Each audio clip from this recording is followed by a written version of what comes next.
I'm back. For those of you that didn't know, I was gone the start of this week in LA at a funeral for my grandpa. It was a good funeral.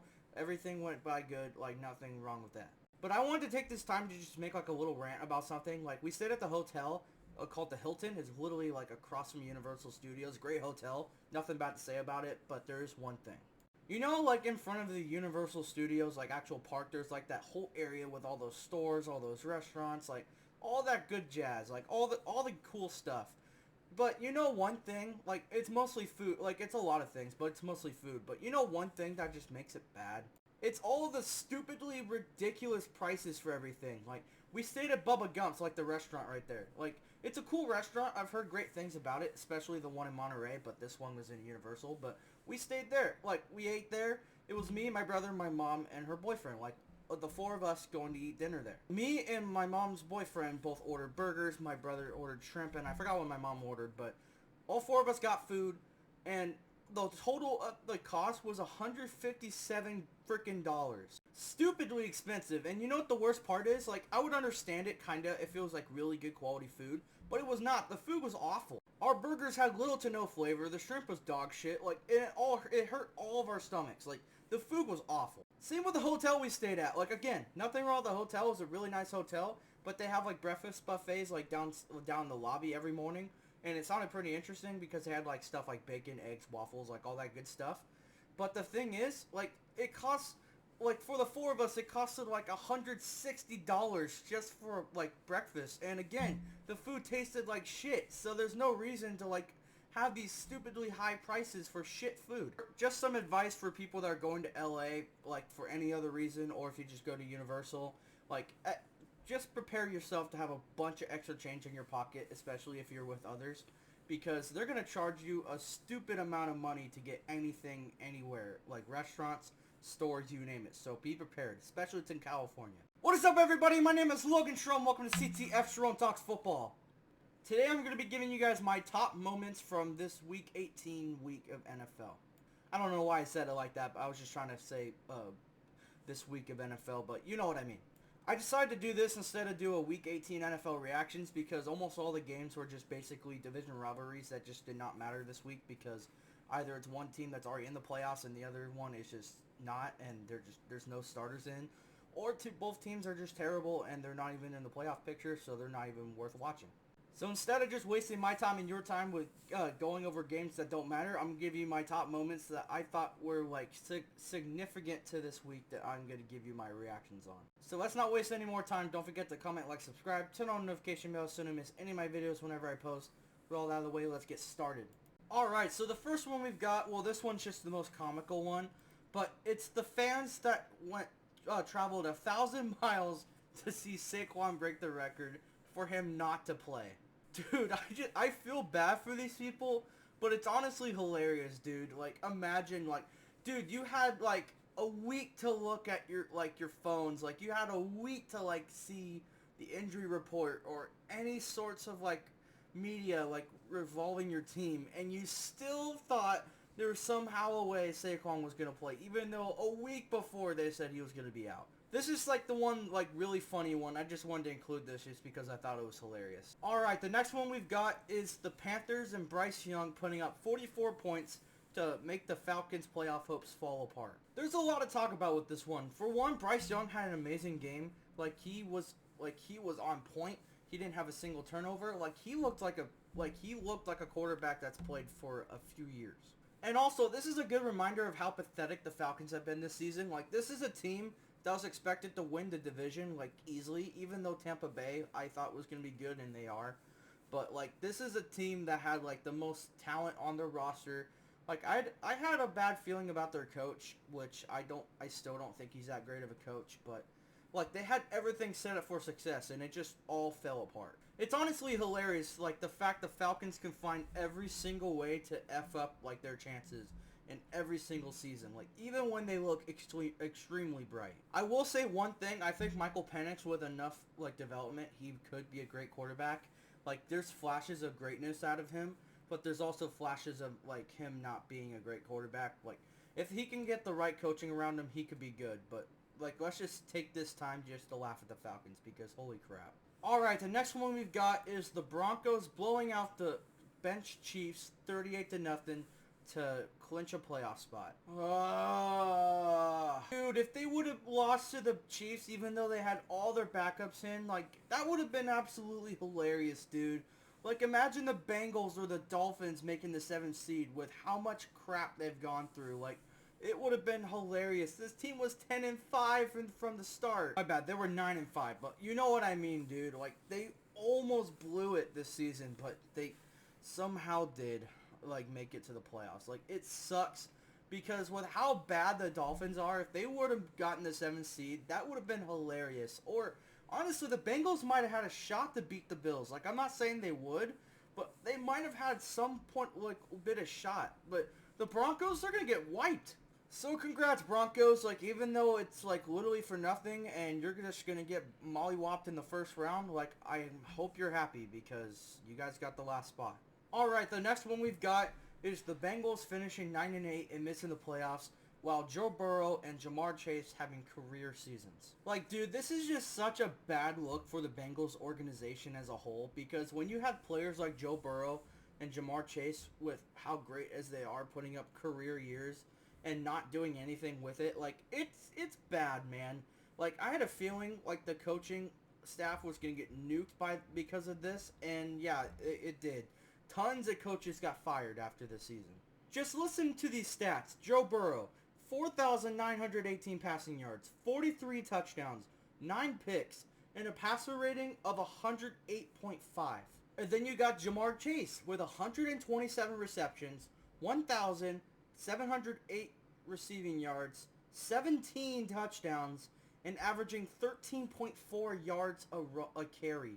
Like, every single run, like, when he gets the ball. Like, dude, these are insane stats, and the Bengals didn't do anything with it. So, yeah, it makes complete sense of why they got rid of as much coaches as they did. Like, most of the coaches were from the defensive side, which was a huge issue with the Bengals, and also offensive line, which was another issue.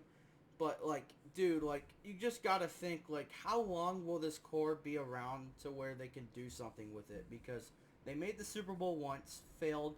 They went to the AFC Championship, failed. And in the last 2 years, they've been either hurt or they just haven't been good enough to make it to the playoffs. Like you have to ask yourself, how long will this last? All right, the next one we've got is the Bears finally beating the Packers for the first time since 2018. Yes, it has been that long since the Bears have beat the Packers. They were 12-4 in 2018. They were a great team at the time, but now they just lost year after year against the Packers, and now they finally did it.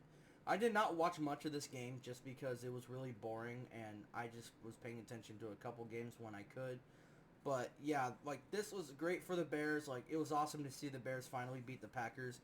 But honestly, let's talk about how horrible these two teams were, like, this week. Well, I won't say horrible, but, like, let's just go back to see how horrible the Bears were this season. Like, with how high expectations the Bears had this season, they were once 4-2.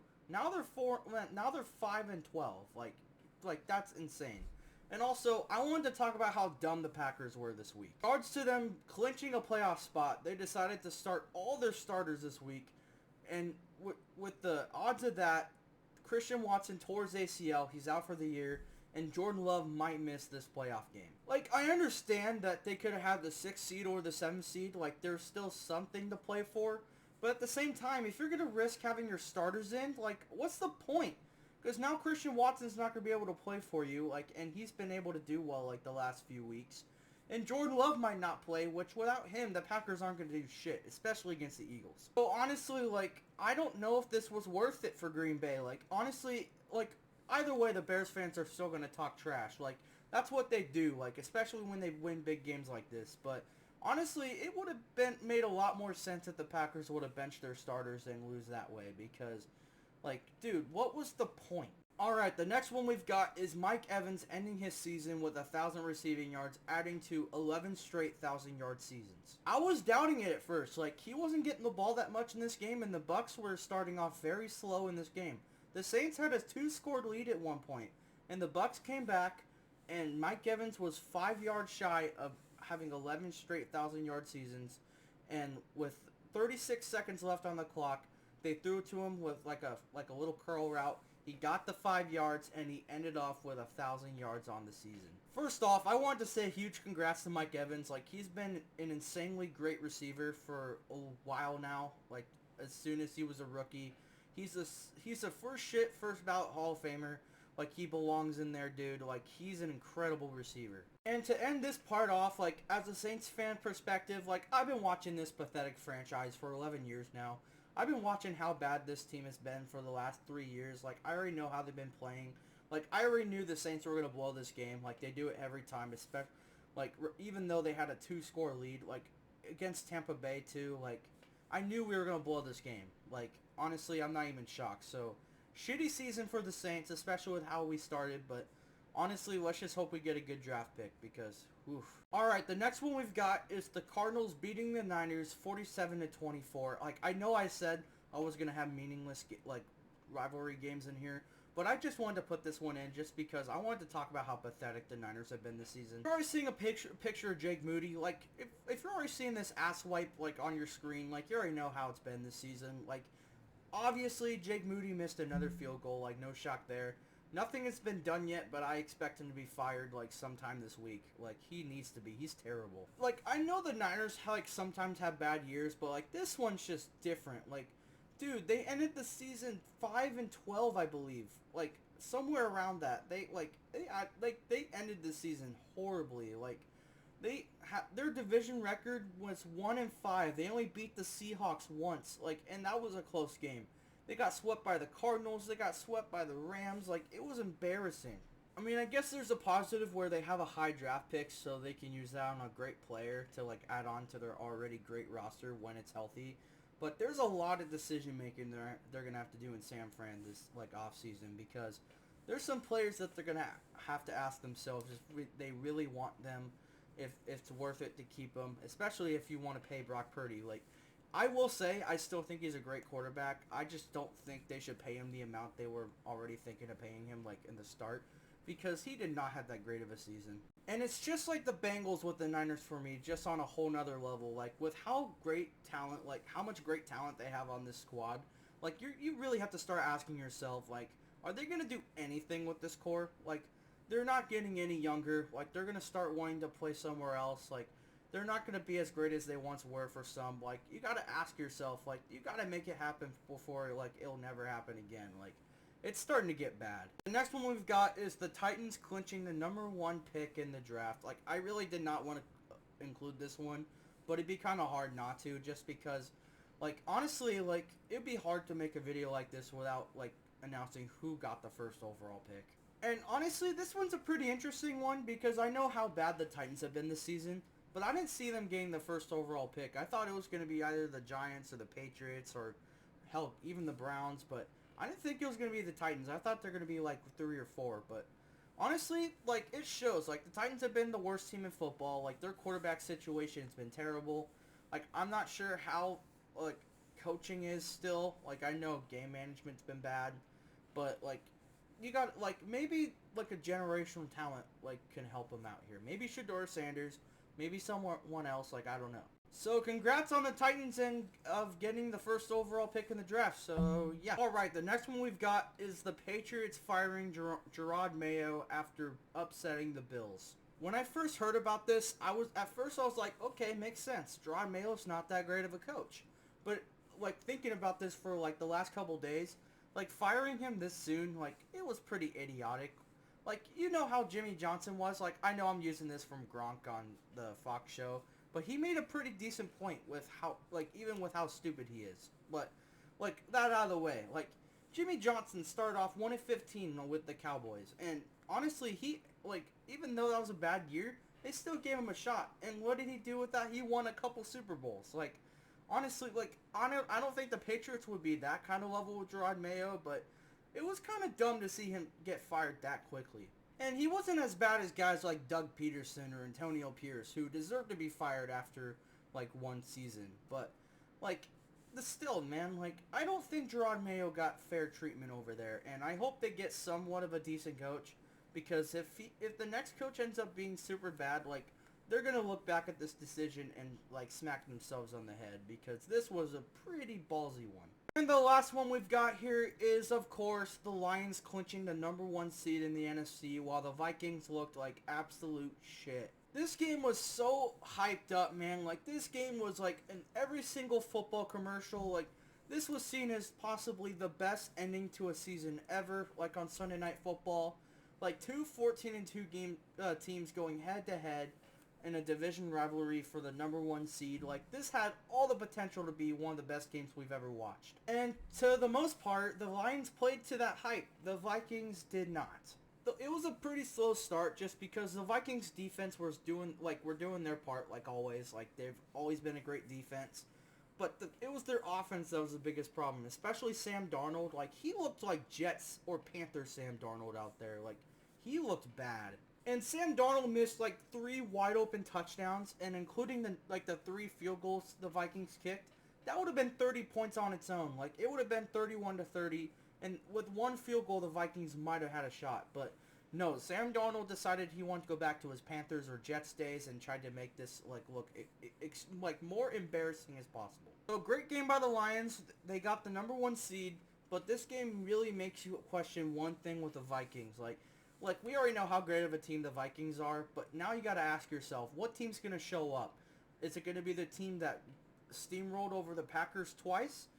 Or is it going to be the team that got whooped like 31-9 against the Lions? Like, what team are we going to get? It'll be interesting to see in the playoffs. And there you guys have it. That was my top moments from this week of NFL. To sum this regular season up, like, this was a very interesting season. There was a lot of shitty games. There was also a good amount of good, like, really good games. Like, there's a lot of interesting stuff to look back from this season. But now it's playoff time. I will be back tomorrow to make my playoff predictions. I hope you guys enjoyed this video. Let me know down in the comments on how you think your team can do better. And let me know down in the comments on who you think your teams are going to draft. Like, I would love to know that. Anyways, that's where I'm going to be done for the day. Don't forget to comment, like, subscribe, turn on notification bell so you don't miss any of my videos whenever I post. I'm Logan Sharon. I'll see you next time.